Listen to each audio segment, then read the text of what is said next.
What is left after a term ends or after a life ends? This week's Parsha, Chaye Sarah, is called the life of Sarah, but it begins with the death of Sarah. So why is it called the life of Sarah? Because in many ways it discusses Sarah's legacy and what is left of her life after she's gone. When there's one poignant moment when Isaac brings Rebekah, his new wife, into his mother's tent. And why is it specified that this was Sarah's tent that Isaac brings Rebekah into? The rabbis ask. Because, they say, Sarah's tent used to have a special magic about it. From one Sabbath eve to another, there would be a magical light that would hover in the tent, and it would bring blessing in the dough of the challah, and it would bring a cloud of moisture that was a moisture of blessing around the tent. And when Sarah died, all of these things disappeared. All of them went away with her, the rabbis say. But when Isaac brought Rebekah back into the tent, these things and their blessings reappeared. Spaces can hold the legacy of a life or work that was done in them.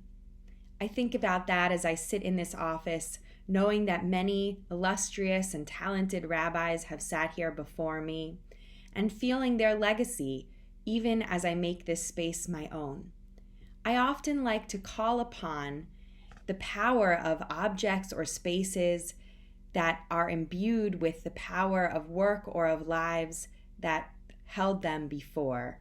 This necklace was the necklace of my paternal grandmother, Carol Siegel, and she left it to me.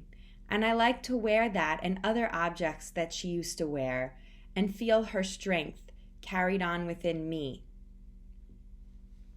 And so we can continue to have a relationship with lives that are gone or with terms and work that came before us through objects and through spaces that imbibe those legacies.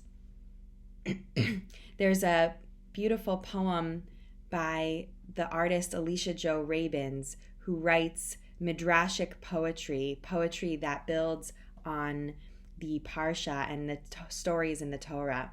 And she imagines Rebekah having a conversation with Sarah while sitting in the tent that was once hers.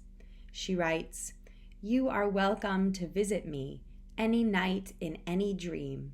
I will leave the door unlocked. Come inside and let me say your name. You had somewhere else to be, so you couldn't wait for me, flying on the astral plane, meteors and minerals and rain. Either way, come visit me. I'm waiting for you while I sleep, and though I know that you can't stay, I just want to see your face." So let's remember Rebekah and Sarah this Shabbat and form relationships with those places and those objects that hold the blessings of the work and the lives that came before us. Shabbat Shalom.